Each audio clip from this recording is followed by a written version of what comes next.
ஒரு குடும்பத்தார் பாருங்க, பேங்க்ல வேலை செய்தாங்க. பெரிய ஆபீசரா மேனேஜரா இருந்தா 3 வருஷத்துக்கு ஒரு முறை அங்கங்க மாத்திடுவாங்க. கேரளாவுக்கு போங்க, ஆந்திராவுக்கு போங்க, வட இந்தியா போங்கன்னு மாத்திடுவாங்க. அப்படியே அந்த பேங்க் ஆபீசர்ன்றதுனால இவங்க அப்படியே மாறி மாறி பல இடத்துக்கு போனதுனால கடைசியில ரிட்டையர்ட் ஆன பிறகு சொந்த ஊர்ல வந்து குடியிருப்பதற்கு ஒரு வீடு கட்டினாங்க. அழகான ஒரு வீடை கட்டி சொந்த இடத்துல, சரி நம்ம இந்த ரிட்டையர்ட் ஆகிற வயசு வரைக்கும் யாருக்காவது இது வாடகை கொடுக்கலாமேன்னு சொல்லி ஒரு ஆள் வந்தாங்க. அவங்கள நம்பி வாடகை கொடுத்தாங்க. அதனால அந்த ஆளுக்கு வாடகைக்கு பல வருஷமா அந்த ஆள் வாடகைக்கு இருந்தார். இப்போ அவங்க வேலை எல்லாம் முடிச்சு ரிட்டையர்ட் ஆயிட்டு, வயசு ரிட்டையர்ட் ஆன பிறகு, ஓய்வு பெற்ற பிறகு இனிமே சொந்த ஊர்ல சொந்த வீட்டுல இருக்கலாம் அப்படின்னு சொல்லி ஊருக்கு திரும்பினாங்க. வந்து சொன்னாங்க, ஐயா நாங்க இப்ப ரிட்டையர்ட் ஆயிட்டோம், வயசான காலத்துல எங்க சொந்த வீட்டுல இருக்க வேண்டியதான் வீடு கட்டினோம், இனிமே அந்த வீட்டை எங்களுக்கு கொடுத்துருங்க அப்படின்னு கேட்டாங்க. அந்த ஆளு பாருங்க, பயங்கரமான இருதயம் உள்ள ஆளு. இந்த வீடு உங்களுக்கா? நாங்க தானே இத்தனை வருஷம் இருக்கோம், 20 வருஷமா நாங்க தானே இருக்கோம், இந்த வீடு எங்களுக்கு தான் சொந்தம் அப்படின்னு பாருங்க, இந்த வீட்டை தனக்கு சொந்தமாக்க முயற்சி பண்ண ஆரம்பித்து விட்டான். இவங்க எவ்வளவு போய் அன்பா பேசி பார்த்தாங்க. இவங்க ஒரு அருமையான தாழ்மையான கிறிஸ்தவர்கள். அன்பா போய் பேசி பார்த்தாங்க, கேட்கல. அவன் இவங்களை மிரட்ட ஆரம்பிச்சுட்டான், இந்த பக்கமே வந்துடாதங்க என்னை. அந்த வீட்டை தனக்கு சொந்தமாக்கி கொள்ள அவன் பிரயாசப்பட்டு விட்டான். அதனால இவங்களை மிரட்டினான். இவங்களுக்கு என்ன பண்றதுன்னு தெரியல. இவங்க ரொம்ப சாந்தமா அமைதியான ஒரு குடும்பம், நேர்மையா நடக்கக்கூடியவங்க, எந்த தொந்தரவும் இல்லாம அமைதியா கடைசி காலத்துல வாழணும்னு விரும்புறவங்க. ஐயோ இந்த ஆள்கிட்ட போய் எப்படி நாம சண்டை போட முடியும், என்ன செய்வது? போலீஸ்ல போய் சொன்னாலும் பல வழக்குகள், அவன் என்ன சொல்லுவானோ, நமக்கு நீதி கிடைக்குமோ கிடைக்காதோ. ஆண்டவர்கிட்ட போய் ஜெபம் பண்ணாங்க, ஆண்டவரே அந்த வீட்டை எங்களுக்கு வாங்கி கொடுங்க, அநியாயமா எங்க வீட்டை சொந்தமாக்கி கொள்றான், எங்களுக்கு ஒரு அற்புதம் செய்யுங்கன்னு சொல்லி. அந்த மனுஷன் என்ன பண்ணா, இவங்களை விட்டு வைக்க கூடாது, இவங்களை முடக்கிடணும் அல்லது இவங்க அழிச்சிடணும்னு சொல்லி ஒரு மந்திரவாதியை போய் பார்த்தான். ஐயா ஒரு ஆள் மேல மந்திரம் பண்ணணும், உன்னால என்ன செய்ய முடியும்? நீ எவ்வளவு பணம் கொடுக்கறியோ அதுக்கு ஏற்றபடி மந்திரம் செய்வேன். கைய காலம் முடக்கணுமா, அதுக்கு இத்தனை 1000 கொடு. அவங்கள படுக்கையில் ஆக்கணுமா, இத்தனை 1000 கொடு. நீ கொடுக்கிற பணத்தை வச்சு நான் மந்திரவாதம் பண்ணுவேன். இல்ல அவங்க இருக்க கூடாது, அவங்க அழிஞ்சு போயிடணும். என்னையா சொல்ற? ஆமா, அப்பதான் அந்த வீடு எனக்கு சொந்தமாகும். அவங்க உயிரோடு இருந்த அந்த வீட்டை நான் சொந்தமாக்கிற முடியாது, அவங்கள அழிச்சிடணும்னு சொல்லி பாருங்களேன். எப்படி நல்ல இருதயம் பாருங்க. பொல்லாத இருதயம் கொண்ட மக்கள் நிறைந்த ஒரு உலகத்திலே வாழ்ந்து கொண்டிருக்கிறோம். அவன் போய் மந்திரவாதிகிட்ட ஆயிரக்கணக்கா பணம் கொடுத்து அவனுடைய போட்டோவெல்லாம் கொடுத்து, இதான் அவனுடைய போட்டோ, இதை வச்சு மந்திரம் பண்ணுன்னு சொன்னான். அவன் சொன்னான், இந்த குறிப்பிட்ட நாள்ல, வாரத்துல இந்த நாள்ல தான் மந்திரம் செய்யணும், ரத்த பலியெல்லாம் கொடுக்கணும், இவ்வளவு பணம் கொடுன்னு சொல்லி வாங்கி கொண்டான். நடு ராத்திரில உட்கார்ந்து அவன் வந்து மந்திரம் செய்ய ஆரம்பிச்சான். அந்த மந்திரம் செய்யற இடத்துல உட்கார்ந்து ரத்த பலியெல்லாம் மிருகங்கள் பறவைகளை பலியாய் கொடுத்து போட்டோ வச்சு மந்திரவாதம் பண்றான். அப்படியே மந்திரம் போட்டுக்கிட்டே இருக்கான், அப்படி புகை எழுப்பிக்கிட்டே இருக்குது. இப்ப அந்த அசுத்த ஆவி வரும்.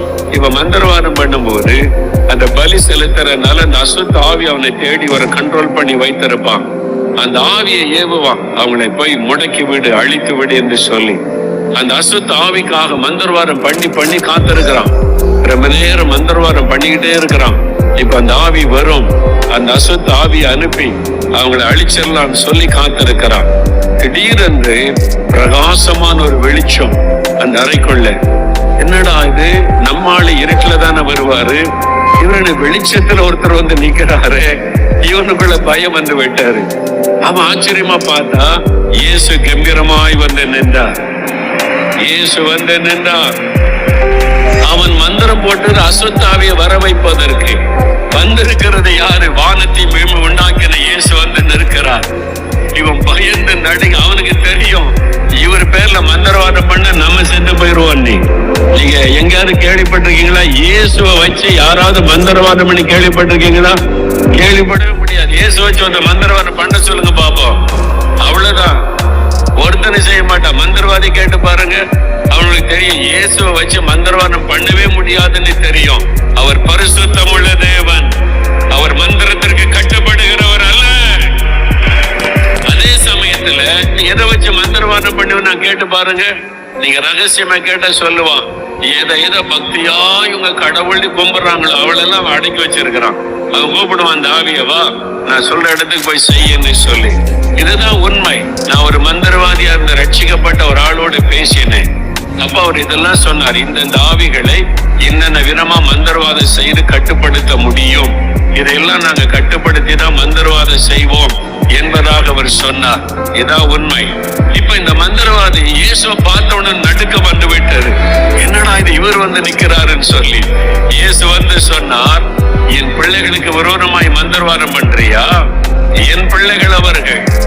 என் பிள்ளைகளுக்கு விரோதமாய் மந்திரவாதம் செய்ய உனக்கு எப்படி துணிகரம் வந்தது? என் கரம் உனக்கு விரோதமாய் எழும்பும். ஆண்டவர் சொன்னார், என் பிள்ளைகளுடைய வீட்டை விட்டு அவளை வெளியேற சொல், அல்லது என் நியாய தீர்ப்பு வெளிப்படும், என் கரம் நீட்டப்படும், நீ சொல் என்று சொல்லிவிட்டு இயேசு மறைந்து விட்டார். அவ்வளவுதான். இவன் பயந்து நடுங்கி மந்திரத்துல மூட்டை கட்டிதான். அடுத்த நாள் காலையில அவளை வர வச்சு, நான் மந்திரவாதம் பண்ண ராத்திரி எல்லாம் அவன் இயேசு வந்தது சொன்னதெல்லாம் சொல்லல. இவன் என்ன சொன்னா, இல்ல நான் மந்திரவாதம் பண்ணி பார்த்தேன், அந்த வீட்டு மேல தோஷம் இருக்குது, அந்த வீட்டுல நீங்க இருந்தீங்கன்னா உங்களுக்கு மரணம் ஏற்படுற வீட்டுல உடனே வீட்டை காலி பண்ணிருங்க அப்படின்னு சொன்ன. அவ்வளவுதான். ராத்திரியா போய், ஐயா நாங்க வீட்டை காலி பண்ணிட்டு இந்தாங்க உங்க சாவி வச்சுக்கொள்ளுங்க அப்படின்னு வீட்டை காலி பண்ணி ஓடியே போய் விட்டான். இயேசு கிறிஸ்துவுக்கு முன்னால ஒரு வல்லமை நிற்க முடியாது. பயப்படாதுங்க. ஆண்டவர் சொல்லுகிறார், பயப்படாதே, உன்னை தப்புவிக்கும்படிக்கு நான் உன்னோடு இருக்கிறேன். இஸ்ரவேலுக்கு விரோதமான மந்திரவாதம் இல்லை, யாக்கோபுக்கு விரோதமான குறி சொல்லுதல் இல்லை. யார் மந்திரவாதம் செய்தால் என்ன, பலிக்காது. அவர் ராத்திரி எல்லாம் முடிச்சு மந்திரவாதம் பண்ணுவான். நீங்க நல்ல நிம்மதியை தூங்கி எழும்புவீங்க. உங்க தூக்கத்தை கூட பிசாசால டிஸ்டர்ப் பண்ண முடியாது. உலகத்தில் இருக்கிற பிசாசை காட்டில நம்மோடு இருக்கிற இயேசு பெரியவர். உலகத்தில் இருக்கிற மந்திரவாதிகளை காட்டிலும் மந்திரங்களை காட்டிலும் அவன் பயன்படுத்துகிற பொல்லாத பிசாசை காட்டிலும் நம்மோடு இருக்கிற இயேசு பெரியவர். பிசாசின் தலையை மிதித்தவர். அவருக்கு முன்னால எந்த பிசாசு நிற்க முடியும்? போட்டுட்டோம், உங்க தூக்கத்தை கூட எடுக்க முடியாது. அவர் சர்வ வல்லமுள்ள தேவன். ஆனா நீங்க அவருக்குள்ள ஸ்ட்ராங்கா இருக்கணும். அதுதான் முக்கியம். ஜெபம் பண்ணாம பைபிள் வாசிக்காம நான் கிறிஸ்தவன் தான் சொல்லிக்கிட்டு இருந்தீங்கன்னா பிசாசு உங்க தலையில ஏறி உட்கார்ந்துருவான். நீங்க ஆண்டவருக்குள்ள கரெக்டா இருக்கணும். ஜெபம், வேத வாசிப்பு, பரிசுத்தமான வாழ்க்கை, ஆவில நிரம்பி ஜெபிக்கிறது, உண்மையுள்ள வாழ்க்கை, இதெல்லாம் கரெக்டா இருந்தா எந்த மந்திரவாதமும் உங்களுக்கு விரோதமாய் செய்யப்படுகிற மந்திரவாதம் பலிக்காது. ஆண்டவர் சொல்ல, நான் தப்புவிப்பேன், யார் உன்னை சேதப்படுத்த முடியும்? பயப்படாது. கடன் பிரச்சனையா, பண பிரச்சனையா, மனிதரால போராட்டமா, உனக்கு விரோதமாய் அநியாயமாய் செயல்படுகிறாங்களா? பயப்படாத. நான் உன்னை தப்புவிக்கிற தேவன். எந்த இக்கட்டிலிருந்து உன்னை தப்புவிப்பேன். எவ்வளவு பெரிய ஆள் எழும்பட்டும், நான் உன்னை தப்புவிக்கிற தேவனாய் இருக்கிறேன். பயப்படாத. உன் தேவைகளை கர்த்தர் சந்திப்பார். உன் சூழ்நிலைகள் மாறும். ஆமென்.